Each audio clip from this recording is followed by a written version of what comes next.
Okey, video seterusnya kita masuk kepada tajuk failure analysis. Kalau kita tengok balik, failure analysis adalah step yang kedua selepas visual and dimensional inspection. Jadi dalam failure analysis ni kita tengok apa yang tujuan dia dan apa kita lebih kepada tujuan lah sebenarnya. Failure analysis ni adalah satu proses di mana kita membuat analisis lah setelah berlakunya kegagalan fungsi ataupun kegagalan produk itu, sama ada fungsi ataupun proses dan sebagainya. Kita kena dapatkan data dan kita kena analisis data tu untuk kita tentukan apakah punca berlakunya failure tu lah. So jadi daripada situ kita akan buat corrective action lah, improvement selepas berlakunya failure tersebut.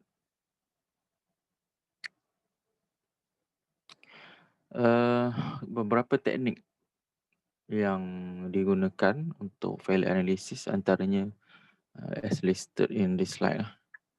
Antaranya ini just untuk info, kita tak pergi depth lah untuk benda ni, kita just pergi secara general.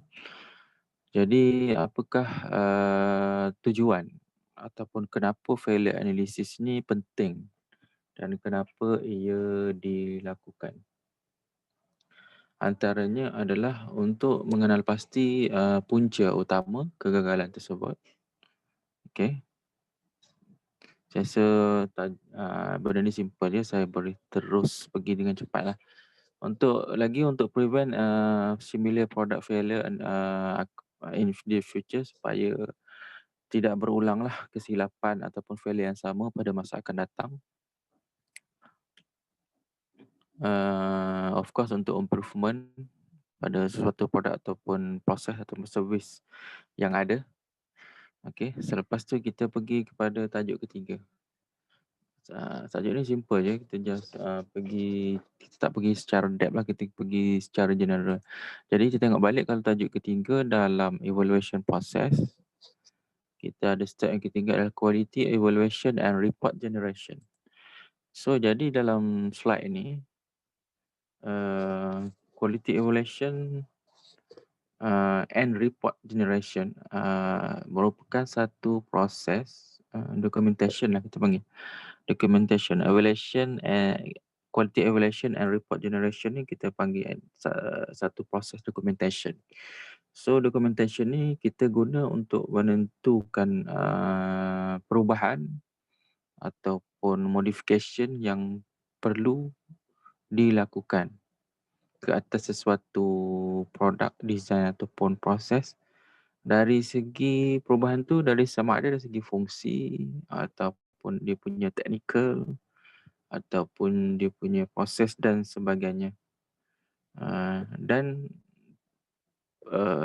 dia punya input daripada sini akan memberi kesan kepada cost lah. Memberi cost. Bila dah dapat data ni, kita decide lah apa akan dibuat seterusnya, sama ada benda ni akan menambahkan cost ataupun reduce cost. So jadi documentation ni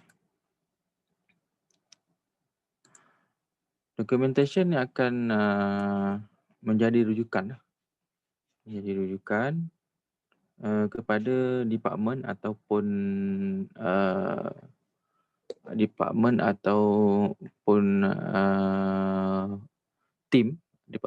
team, contohnya sama ada engineering ataupun maintenance punya team ataupun department, untuk dia orang kena pasti adakah dia orang mampu untuk mengatasi technical problem yang berlaku. Adakah dia orang boleh solve dengan sendiri ataupun dia perlukan outsource ni sub kepada professional ataupun professional engineer ataupun specialist untuk menyelesaikan apa ni failure atau problem yang berlaku tadi. So jadi itu saja, ringkas saja untuk apa ni